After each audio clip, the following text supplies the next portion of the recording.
Hello guys, good evening sa inyong lahat. Ito na ang ating ubi halaya.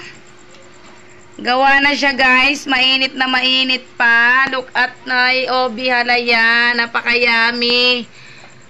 Di tinipid yan guys, di tinipid sa gatas, di tinipid sa cheese. Purong ube, ang sarap guys. Kita nyo naman kung gaano karami ang cheese. Napaka-creamy ng ubi halaya natin, guys. Tingnan nyo naman, guys, yung ating ubi halaya, oh. Mapapaulit ka, guys. Mapapaulit ka. Yung anak ko talagang napapaulit.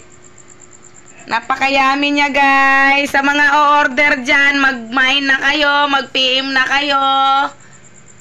Baka maubusan kayo. Ito na ang inyong ubi halaya.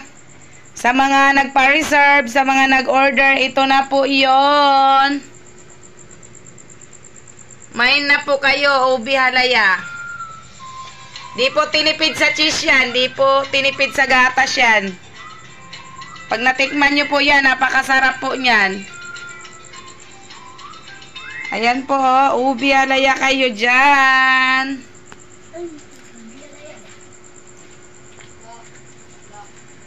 Mine yours, mine yours.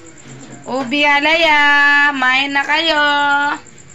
Sa mga gusto po ng ubi halaya dyan, sa may hilig sa ubi halaya, available na po yan. Lalong-lalo na po sa Pasko ha, talagang available yan. Pasko, bagong taon.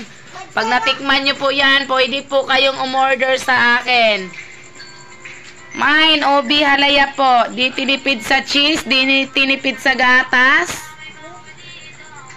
Talagang napakasarap. Loaded na loaded yan sa gatas at sa cheese. Ayan siya guys. Mine yours guys. Thank you very much and good evening sa inyong tanan.